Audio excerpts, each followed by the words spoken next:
like in the context of mental health and mental illness, when did you finally see this? When did you finally, were you able to finally separate yourself from it and be aware of it and be the observer rather than just being inside of it? That's a great question. It really is. And in this book, I talk about it, and in my life, what I had to do is I took an autopsy of myself. And so an autopsy usually is performed on someone after they die.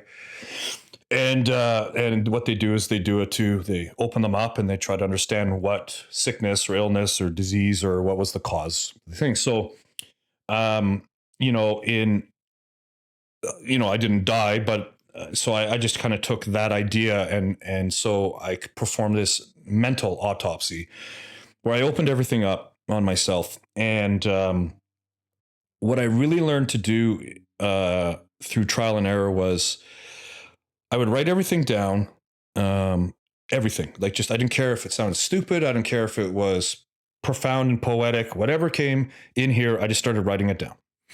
And putting it on paper, first of all, is very therapeutic and cathartic. Like just getting it out. You're physically removing it. You're writing it with pen. Typing doesn't do the same thing for me, but so writing it with a pen or pencil, whatever.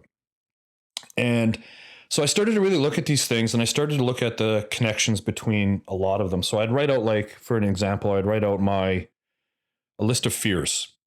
And then I'd write out, why do I have that fear? Like what caused it? So I'd do some, I'd go back in my own history and I'd look at, what events or scenarios or situations or experience caused these fears. And then were they failure based? Were they taught to me? Was it imposed on me because of abuse or trauma or whatever I went through as a kid? And I started to learn how to separate the fact from the feeling. And that is where I was able to really reestablish a new relationship with myself, because we tell ourselves lies all the time. And we think the same thoughts over and over again. Like basically anywhere between 80 to 90% of our thoughts that we think today, we thought yesterday, day before. So you got to go really far back to start being at 50% different thought patterns, right? So we remunerate constantly. And so I had to learn how to rewire my brain, right? My brain had been hardwired all wrong through so many negative experiences, and then how I would talk to myself so I came up with strategies that I would create this. I do this autopsy, or a moral inventory is another popular term. And I'd write out these things and then I'd, separate them by, okay, these are all feelings. These are all reactions. These are all the events. And then I put them up all over my walls in my spare bedroom. And I started to look at them all, and I had hundreds and hundreds and hundreds of pieces of paper, and I had them taped up. And then I started to put them in sections. Like, this is like, why am I so angry? And I'd write it down. I'm like, because I'm scared. I'm a scared little kid that got beat up all the time as a child, that got abandoned, and all these different things. And I had to go through the hard shit. Like, there is no easy way to do this. And I wrote down, the most raw things in the most raw form. And I started, okay, so that happened. So that's why I'm scared. So that's why I act overconfident. That's why I do this. And that's why I drink too much, or all these different things. And I started to connect them all. And after about 2 weeks of doing this, my entire bedroom was covered in papers, all connected. On the floor, ceiling. It was craziness. But it all made sense to me. It became like a constellation of my thoughts, my behaviors, and that.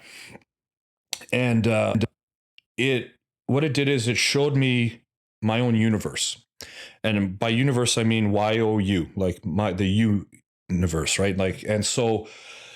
And it became compelling because it told the stories of everything. Like, it just, when I was able to remove these feelings, because again, like I said earlier, we tend to tell ourselves stories, and as we use the same internal language over and over again of like, it's not fair that this happened to me, and my parents did this to me, and I got screwed over by this person, and that person broke my heart. we keep doing that. All we're doing is we're fueling that fire of darkness, right? So the darkness, that's a bigger shadow, and the shadow monster can reign supreme. And so I took all those things one day, and I just had this like moment where I could just, everything just fit, and I understood it all. And then I just started writing about it. And when I'll tell you two real crazy stories real quick. So when I pulled the trigger and I thought I died, and what I think happened is I was trapped in this weird state of consciousness. I think what happened is my brain physically shut down to die, but my mind or my soul was still there. And I was like in this sea of complete darkness, endless, cold, suffocating. And it's like waking up from a dream almost, but and I was terrified, and I saw a vision of a little bit of light, and it was dancing around. It was this young girl, and it ends up to be a friend of our Jay Miller's daughter, which is the weirdest thing in the world. And she comes up and asks me these crazy questions like, what are you doing? And where are you going? And it still just rips me apart. And with that, I just snapped back into life. But before I did that, I had all these crazy visuals, like fireworks igniting across the sky in my mind. And there were all these weird things, like a pair of pants on fire, me holding a frog, a monarch butterfly, a samurai, like all these different things. But those all end up becoming, what I realized is all these things that were all around my room and all these pages tied into every one of these images. And that's how I came up with the chapters in this book. And it was crazy to me. And now the second part of the story I'll tell you is, at that time I was living in a nice apartment. And so I had this whole room connected with papers and tape and all like crazy stuff. And so I hear a knock on my door, and in my second bedroom was a contained furnace. And the guys were there to change the furnace filters and do a reading on the furnace. And I was just like, I totally forgot they gave me a memo that they're coming up. And I'm like, yeah, I can do it for you guys. You don't, because I didn't want them to see, my montage, right? Yep. Yeah. Yep. Yeah. And so the guy's like, no, man, I got to do a reading. It'll just take 2 seconds. And I'm like, yeah, let's take 2 seconds. Come on in. So he comes in and opens the door, and he looks around. He's like, whoa. And he's looking around the room at all this stuff. And I'm like, yeah, it's pretty cool. Hey. And he's just like, what is this? And I'm like, it's just a school project or whatever. He's like, you know what it reminds me of? And I'm like, tell me. He's like, when you watch those movies and then like find like that secret room, like in a basement, and then they open it up and it's like a serial killers that's in like all their victims and all that. I'm like, yeah. Thanks, bro. Yeah. Like, thanks, man. It's kind of like that. I'm like, you can get out now.